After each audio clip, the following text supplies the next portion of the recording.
Hey guys, this is Jim Keaty with Keaty Real Estate, and I'm here with Kate Foley, the transaction coordinator. And we're really excited about your upcoming closing, but we want to remind you of a few things so everything goes smoothly and there's no surprises when we get to closing. Absolutely. So a few things we just want to remind you of. If you haven't already done so, please make sure that your utilities are transferred. If you haven't already been contacted by someone, a representative from Acadiana Connection, you can give them a call. I put a flyer within this email with all their contact information, and anybody there will be happy to help you transfer any utilities, as well as getting your mailing address transferred. And you also want to make sure that your insurance is confirmed and ready to go prior to your closing. And we're also, if your agent hasn't reached out to you yet, they will be, or Kate might be reaching out to you to schedule your walkthrough. Absolutely, yeah.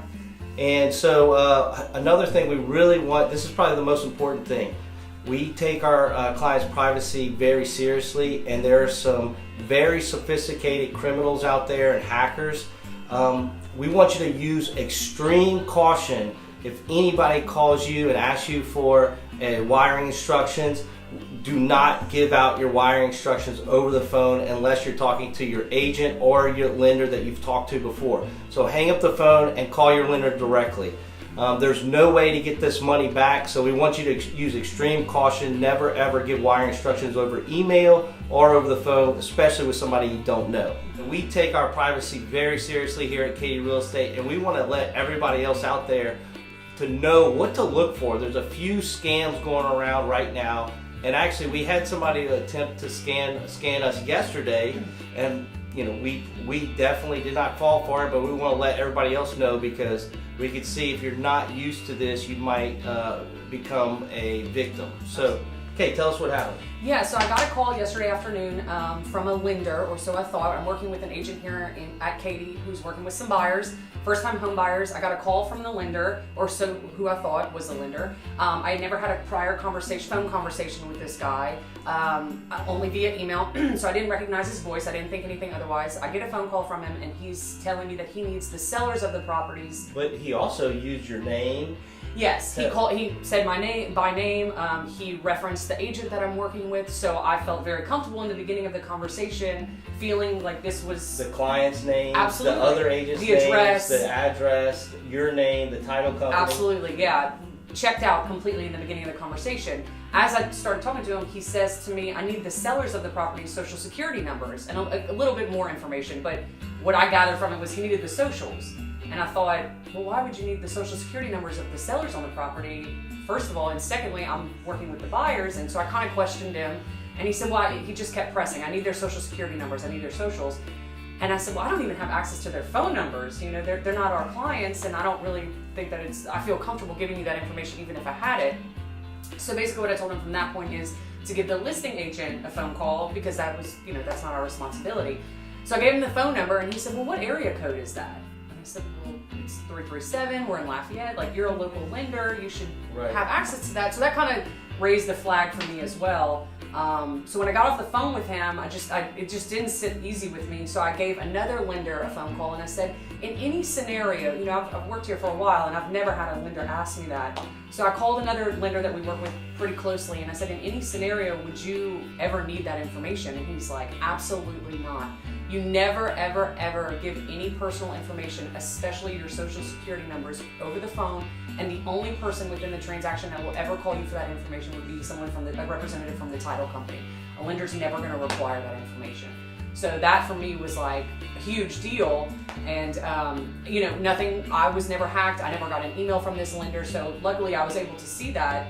But my first thought was, what if a home buyer or a home seller gets a phone call from who they think is someone that's supposed to be protecting them and have their best interests at heart, and they don't know otherwise?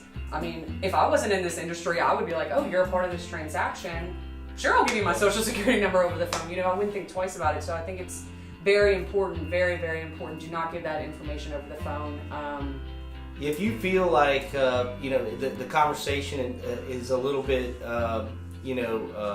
sketchy, the best thing to do is just stop, get a phone number, and call the actual lender's office that you're working with, or the title company's office directly, and talk to somebody that you've already spoken to.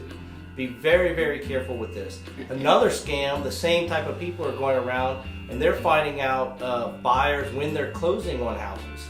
And so they will reach out to people and try to intercept emails and whatnot to try to get more information and ask for wiring instructions and have you wire the funds directly to them. And I got to tell you, there's been a few cases recently and there's no way to get that money back. So never ever give wiring instructions via email or over the phone unless you know the person that you're giving it to, or that your agent is on the phone with you. So be very, very careful with both of those scams right now. There's also another scam that we're going to be talking about after you close. There's a group that is sending out very legitimate looking documents that are requesting you send in money to have your documents recorded. Your documents are recorded already. Your attorney and the title company is recording that on your behalf, so there's no need for you to send more money in to have anybody record these documents. We'll share with you what that document looks on this email, but be very, very careful. There's the criminals are getting more sophisticated and very, very sneaky. So we just want you guys to be aware of these issues. And if you ever have any questions, it's better just to hang up the phone and then call your agent. So hope you guys are safe and have an enjoyable home purchasing experience, and you don't get caught up with any of these scam artists. Awesome. Thank you.